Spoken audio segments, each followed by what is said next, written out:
Selamat datang di channel SM Media dengan gue Erwin yang seperti biasa akan memberikan kalian referensi racun buat kalian yang doyan dengan teknologi dan juga gear-gear produksi konten kreatif. So, kalau kalian tertarik, nggak perlu ragu, langsung aja subscribe dan aktifin tombol notifikasinya biar nggak ketinggalan update-update terbaru dari kita. Nah, kali ini gue kedatangan sebuah wireless clip-on lagi dari brand MCO Plus. Tapi kalau sebelumnya mereka membawa produk dengan tampang yang menyerupai mic wireless clip-on lainnya, yang kita juga udah pernah review sebelumnya, kalian bisa klik ada di sana. Kali ini mereka memberikan approach yang cukup berbeda karena mic wireless yang satu ini bener-bener unik.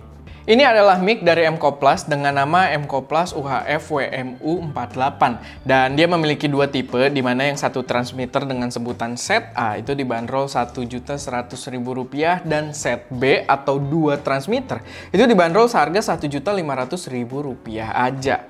Yap, gua pakai kata aja karena memang sebenarnya mic ini masuk ke dalam jajaran mic low budget untuk apa yang dia tawarkan. Tapi sebelum kita bahas secara full, biar lebih jelas apa aja yang kita dapat di paket penjualannya, mungkin gua mau kasih sedikit dokumentasi saat unboxingnya. Nah, kita di sini bakal unboxing mikrofon dari MCO Plus, dimana di sini gue pengen ngasih lihat experience unboxingnya juga karena kalian bisa lihat packagingnya cukup berbeda dari mikrofon wireless lainnya ya. Nih kita lihat dulu dari segi kardusnya, sebenarnya cukup simple. Dan ya udah sih straight to the point banget. Dan di sini kardusnya termasuk kecil banget, walaupun sebenarnya yang punya gua ini dia yang versi 2 transmitter. Jadi transmitternya sepasang tapi packagingnya kecil banget. Kita langsung buka aja. Dia di dalamnya kayak kalian bisa lihat langsung mendapatkan sebuah hard case. Jadi ini bukan soft case ya, ini hard case. Jadi kalau misalkan buat jatuh ke banting atau gimana, ini cukup aman. Dia kalau kita taruh bertumpuk dengan barang lain juga cukup aman, melindungi produknya karena ini hard case. Lalu kita buka sletingnya dan ya ini dia produknya. Straight to the point banget sebenarnya unboxing experience-nya. Sorry ya, ke belibet-belibet. Nah, ini untuk aksesorisnya kita lihat dapat apa aja. Di sini ada kabel TRS to TRRS dan juga TRS biasa. Ini yang biasa, ini yang TRS to TRRS. Kalian bisa lihat ya, satunya menggunakan strip 3 kalau kalian pengen tahu bedanya apa. Jadi yang ini untuk ke smartphone. Lalu kita mendapatkan kabel juga kayaknya untuk charging. Nah ya, kita dapat kabel buat charging, dia USB Type-C karena dia menggunakan baterai internal. Lalu kita lihat ada apa lagi, ini mungkin nggak usah gua buka ya, kita udah tahu, atau salah satu aja kali. Ini adalah clip-on microphone-nya, tapi kadang ada mic-mic yang menggunakan mic clip-on yang cukup menarik, kayak Mamen gitu ya, yang agak heboh. Jadi kita lihat aja salah satunya, karena yang satunya pasti sama persis lah. Dan kita lihat, ya dia cukup gede sih di sini ukurannya, tapi dia nggak yang bentuknya sampai heboh kayak Mamen. Tapi ya ini kalian bisa lihat. Dan sorry mungkin, nah bawahnya dia hitam jadi nggak terlalu kelihatan. Nah ini kalian bisa lihat. Nanti kita di reviewnya aja untuk tes bagaimana kualitas suaranya. Kita balik ke produknya. Oh ini untuk ngeklip ininya menarik juga ya. Untuk ngeklip ke hot shoe, nih gue kasih lihat lagi. Gue kasih background tangan gue biar kelihatan jelas karena ini warna hitam. Dia buat ngeklipnya cukup menarik nih, di sini kayak semacam pakai penjepit gitu ala-ala Arca Swiss type gitu, tapi ini versi miniatur kali ya atau gimana. Dan ya ini untuk ke hot shoe kamera, ini unitnya. Ini untuk receiver. Kalian bisa lihat ini unik banget sih. Oh, dia karena belakangnya kayak gini, makanya di sininya tipenya penjepit gitu ya. Jadi dia akan menjepit di sini dan mengubahnya jadi hot shoe. Dan ya, ini untuk ini untuk receivernya dan ini untuk transmitternya. Kalian bisa lihat bener-bener unik menurut gua, bener-bener berbeda dari apa yang ditawarkan oleh brand-brand lain. Apalagi sebelumnya si MCO Plus juga punya mikrofon yang bentuknya mirip-mirip Saramonic, tapi di sini dia udah beda banget menurut gua, mencoba menggunakan aksen yang berbeda. Tapi di sini build quality-nya apa ya, menurut gue ini sih masih terasa cukup plastiki dan agak kopong. Jadi ini enteng banget, mengingat padahal dia menggunakan baterai internal. Rasanya tuh kayak mic wireless clip-on yang belum ada baterainya, belum diisi baterai. Tapi di sini dia udah baterai internal, tapi rasanya enteng banget. Dan Ya, kurang lebih kayak gitu. Build-nya dari kelihatan mata dan feel ketika di touch juga rasanya plastik. Tapi paling enggak gue bisa apresiasi dia rapih. Kalian bisa lihat ya, potongan-potongannya dia rapih. Antenanya juga bagus, nggak ribet. Ini preferensi sih, ada yang lebih suka yang flex antenanya, ada yang lebih suka kayak gini, nggak ribet. Ada yang pengennya juga nggak ada antenanya, jadi ya ini referensi aja.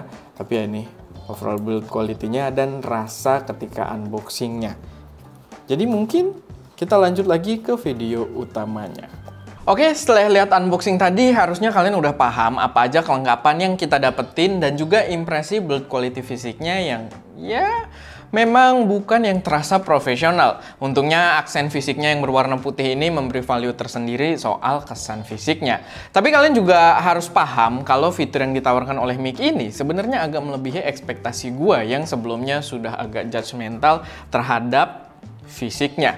Jadi mic kecil ini dia udah menggunakan sinyal UHF atau Ultra High Frequency yang merupakan sinyal broadcast standar dan diterapkan pada jajaran-jajaran yang lebih tinggi kayak MCO Plus yang sebelumnya kita udah sempat bahas, Saramonic UMIC, dan juga yang paling terkenal itu ada di brand Sennheiser juga yang menerapkan sinyal UHF. Dan gua salut MCO Plus membawa mic kecil ini yang low budget juga, dia sudah dibekali dengan penggunaan sinyal UHF. Correct me if I'm wrong, tapi setahu gua kayaknya so far ini adalah mic terkecil yang pernah gua coba yang membawa fitur UHF. Biasanya mic-mic berukuran kecil atau mic wireless berukuran kecil itu membawa sinyal digital 2,4 GHz dan itu perlu diapresiasi juga mengingat harganya yang sangat budget friendly juga. Dari segi penggunaan, feel-nya bukan yang terbaik, jujur aja tombol-tombol terasa memiliki suara feedback yang terasa kurang proper.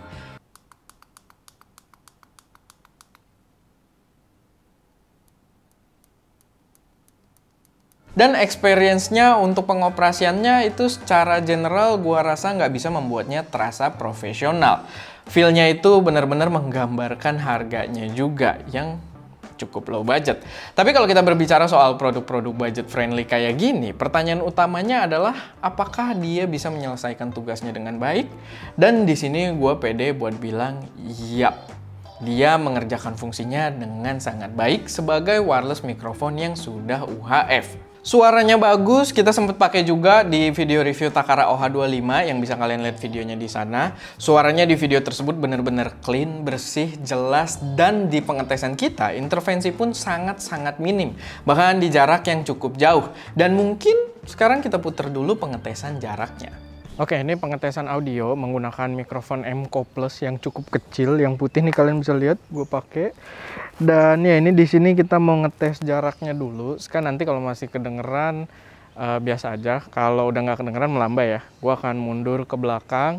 Silahkan kalian nilai juga kualitas suaranya. Ini gue buka masker biar mungkin lebih jelas karena udah berjauhan juga dengan Ska. Dan gue sambil jalan mundur. Kita coba muter-muter. Mungkin sinyalnya terganggu atau tidak. Masih bagus. Ska masih memberikan jempol. Gue muter-muter dikit aja udah puyeng. Oke, masih bagus. Ini mungkin sekitar 30 meter kali ya. Ini cukup menjanjikan jaraknya. Kita coba lebih jauh lagi. Oh, masih bagus. Menarik. Coba gue terus. Ini jauh banget ya. Gue jadi malas sendiri gitu kan. Sambil jalan. Oke.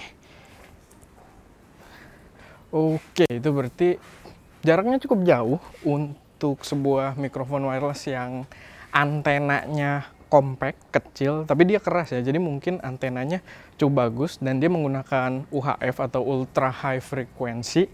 Jadi ya itu yang membuat sinyalnya cukup terjaga juga. Kalau kalian dengar gue kayak ngomongnya agak pelan-pelan karena gue takut mengganggu tetangga ya. Nggak mau diliatin gitu kan. Tadi ada yang lagi kerjain sesuatu juga bangunan di sana, tapi ya itu jaraknya cukup jauh nyampe ke sana, jadi UHF-nya cukup terbukti. Mungkin itu sekitar 50 meteran kali ada ya. Tapi ya nggak tahu, silahkan kalian nilai kualitas suaranya dari mikrofon yang gue pakai ini. Apalagi dia juga menggunakan antena yang simple, walaupun nggak fleksibel tapi paling nggak cukup compact ya.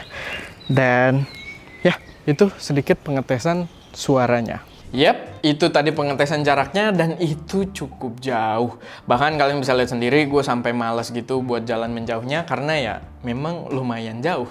Dan untuk baterai, dia dilengkapi dengan baterai internal 750 mAh yang bisa dicas menggunakan USB Type-C aja. Jadi gampang banget, tapi gue belum tahu bisa sampai berapa lama. Nggak ada klaim dari MCO Plus soal baterai life-nya, dan gue pakai total buat 3 shoot video termasuk pengetesan dia. Itu baterainya masih aman. Jadi gue belum pakai sampai habis juga, dan gue nggak bisa klaim baterai life-nya bisa berapa lama. Dan satu hal yang menarik juga setelah gua pakai si mic ini adalah walaupun dia terasa kurang solid karena bobotnya itu terasa enteng banget, kayak seolah-olah belum ada baterai di dalamnya. Tapi di satu sisi ternyata itu sangat berguna karena ketika gua mau shoot pakai celana boxer doang, itu dia bisa nyaman aja dijepit di celana gua. Nggak narik-narik celana gua kayak kalau gua pakai yang agak berat kayak si Saramonic Umic atau MCO Plus yang lebih gedenya juga. So tetap jadi nilai plus juga dari bobotnya yang enteng banget ini. So mungkin udah waktunya buat gue memberikan kesimpulan. Memang soal impresi fisik dan experience pengoperasiannya menurut gue agak kurang memuaskan. Tapi dari experience penggunaan, mic ini does the job really well. Suara bagus, sinyal aman, baterai internal yang bisa dicas pakai USB Type-C, dan gampang dibawa-bawa proyekan di luar karena ada hard case yang ukurannya cukup compact juga. Menurut gue dengan harga yang ditawarkan, mic ini worth it. Gimana enggak? Yang sepasang cuma 1,1 dan yang ada 2 transmitter gini harganya cuma 1,5 juta rupiah aja. Jadi ya tinggal sesuaikan aja apakah cocok dengan budget, kebutuhan, dan selera kalian. Oke, paling segitu aja buat video kali ini. Kalau misalkan ada koreksi, saran, atau pertanyaan, taruh aja semuanya di kolom komentar. Dan seperti biasa, jangan lupa buat like video ini kalau kalian suka, share ke teman-teman kalian yang mungkin tertarik, dan pastinya subscribe ke channel SM Media untuk mensupport kami terus memberi konten yang lebih berkualitas dan bermanfaat di masa mendatang. Itu aja, gue Erwin, di belakang kamera ada Ska, dan jangan lupa untuk berkarya.